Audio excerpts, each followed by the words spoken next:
Hi there, this is a quick review of some Year 12 sequences that we've seen already, and we'll need to make sure we know them before we move on. So, I mean, some of this stuff is fairly straightforward, and some of it I'm hoping you won't struggle with, but who knows. So this is just a series of questions. So just a brief reminder, some sequences go up in set amounts each time. It's called a common difference. So for instance, 3, and 11, 19, 27. You'll notice on this example, A, my first term is 3, my difference, it goes up in 8s, and so I'd write the nth term there as A plus n minus 1 times by the D, which is 8. Now I can actually do that. That's A10.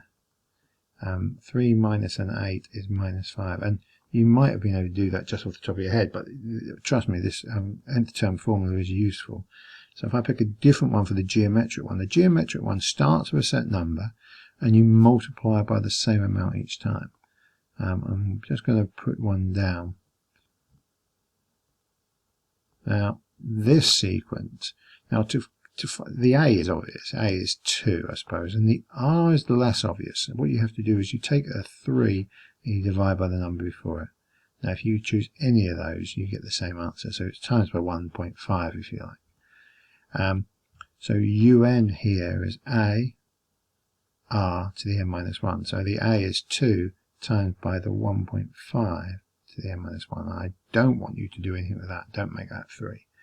The third type that we saw was an iterative sequences, and this is basically where you can work out the next term if you know the last term, and here you've got to times the last term by 4 and then take away 7. It implies you get given some information, so here I get told that the first term is U1 equals 3, and therefore U2 is 4 times the 3, which is 12, take away 7 is 5. U3 is 4 times the 5, take away 7 is 13, etc, etc, etc. You can work out more. So you've got 3 types of questions, and I want to be able to do them all in this PowerPoint. So the first one says the second and third terms of an arithmetic sequence are 26.5 and 31. Now the fact they're consecutive terms, second and then third, means I can directly work out the D.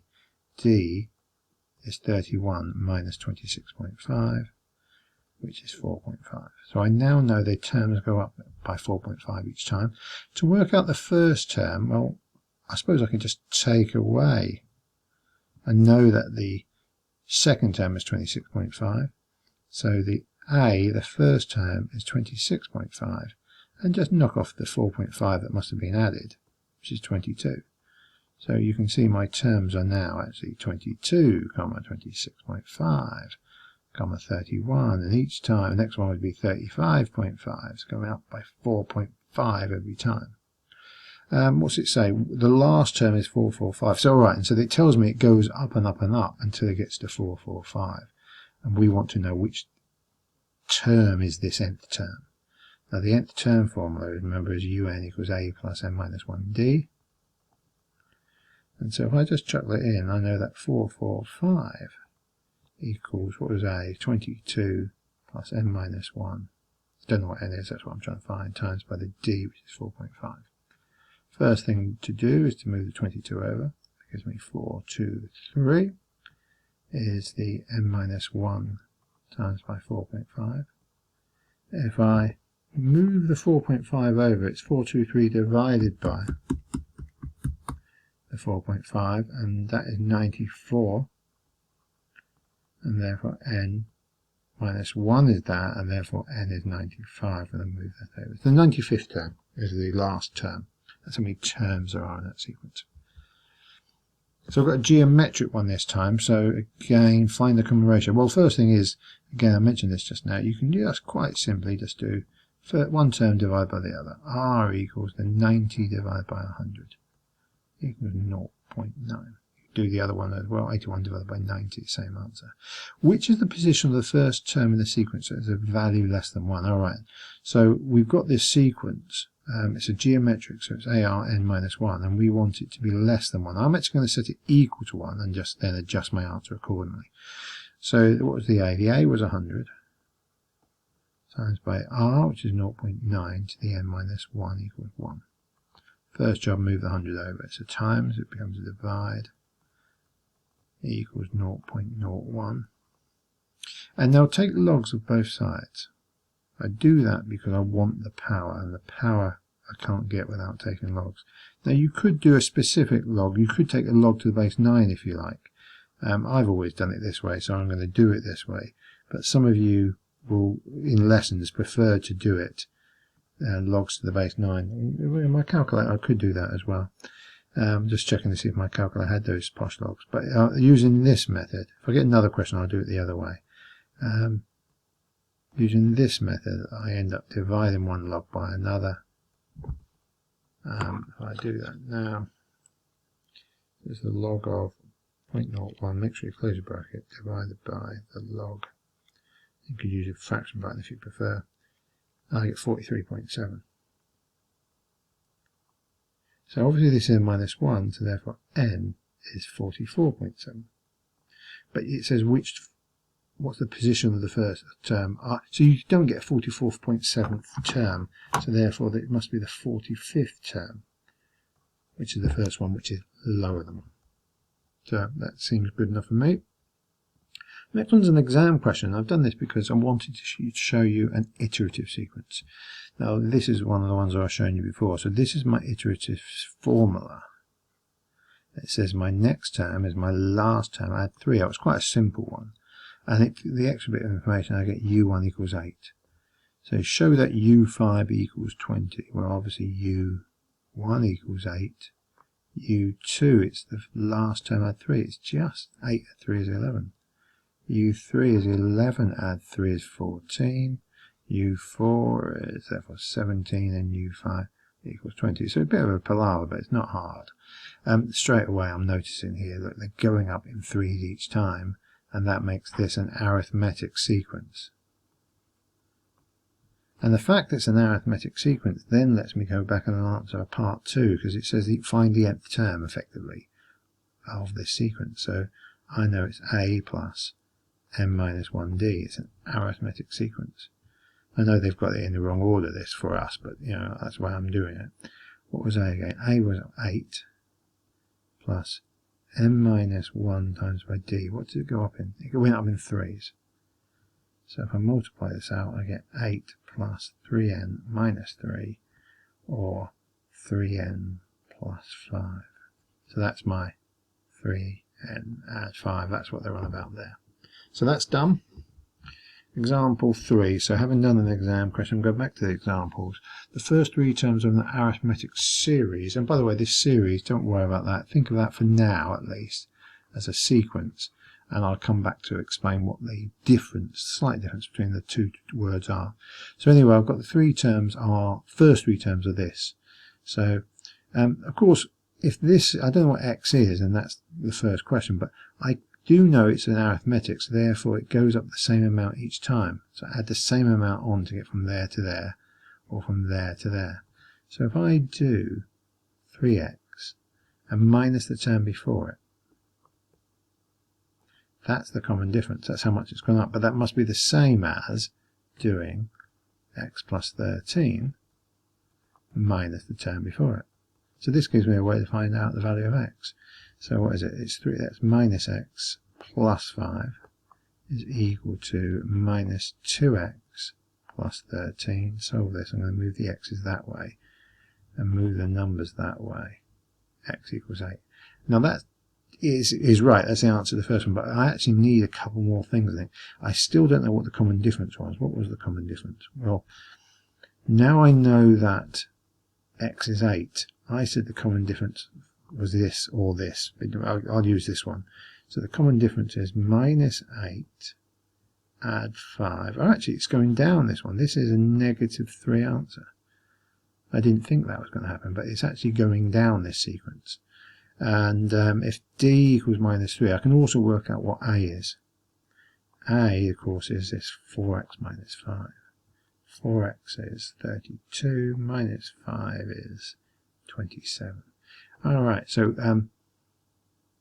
I wasn't expecting that. I was expecting it to be going up, but it's going down. Find the 15th term in the sequence. So that's u15. is a plus m minus 1d. A equals 27. M minus 1 is 14. Just write 14 like that. Times by what was d again? It was minus 3. So it's 27 minus 42 is minus 15. Oh, 15. 7 is minus 15. There you are. Example 4. We're on to a geometric one now. So the third and the fourth terms are 24 and 16. Well, because they're consecutive again, I can say r equals 16 divided by the one before it. That's 2/3. So very easy to work out the r. And find the first term as well. Well, I know the third term, so now I'm going to write ar squared. That comes from my un equals ar to the n minus 1 formula. Notice the power is 1 left. So my third term equals, it says 24.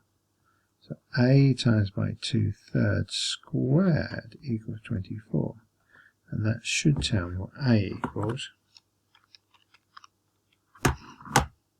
54. So I've got the first term, I've got the common ratio. Right, now I've got an equation for me to solve. This is another log one actually. So it says which term is equal to that. So alright, and so I will do ar to the n minus 1 equals a rather horrible fraction, 8192 divided by 19683. Of course I know what a is, 54. Times by r was at 2/3 to the n minus 1 equals this horrid fraction. I'm going to divide by 54, so I get 2/3 to the n minus 1 is equal to, let's do this, so what have I got? 8192 divided by 19683. That's my fraction. I've got to divide that by the 54. Oh, it's not very nice. And yours, I've got a rather old calculator here, so mine's come up as a decimal. Anyway, that's the decimal-ish. And I shall leave the whole thing on my screen. If you remember, some of you would like to take logs. So when you took logs to the base 2/3. And that effectively moves this 2/3 to the n minus 1 into a log to the base 2/3 of 0.00771. So if this calculator can cope with that, I'm not sure if it can. Log to the base 2/3 of my answer equals, it comes up with 12. It did cope with it nicely actually. N minus 1 equals 12. Now I would never do that. I'd do it the other way because that's why I've always done it. But anyway, n minus 1 was 12, n was 13. Which term was equal? It's the 13th term after all that. Another exam question. We've got U1, U2, U3 again, defined iteratively again. This is the critical thing on this. We've got an iterative sequence. So let's find U1. It's 85 minus 5n. Do we know? Oh right, it's not an iterative sequence. It looks like it is. It's just the nth term formula. I just realised. So 85 minus 5 ones is 5, so that U1 is 80. What's U2 equal to? Well, it's 85 minus 5 twos. That's 10, that's 75. You can see it's going down 5 each time, so U3 will be 70. Given that U1, U5 and UP are respectively the first, second and third terms of a... Oh right, and so this is a bit different. This is mixing the two. So anyway, I'm not sure I'm going to get a chance to do this, but I'll have a go. 80, what was U5? U5 would have been 70 goes down to 65 goes down to 60. So 80, 60, comma something is a geometric sequence. So R is 60 divided by 80, which is 0.75. So my next term would be 60 times by 0.75. 3/4 that is 45. And I suppose your job is to find out which value from up here would be equal to 45. Be 40. I reckon it's U8, but I'll leave you to have a go at that. A couple of extra questions. example 5, example 6.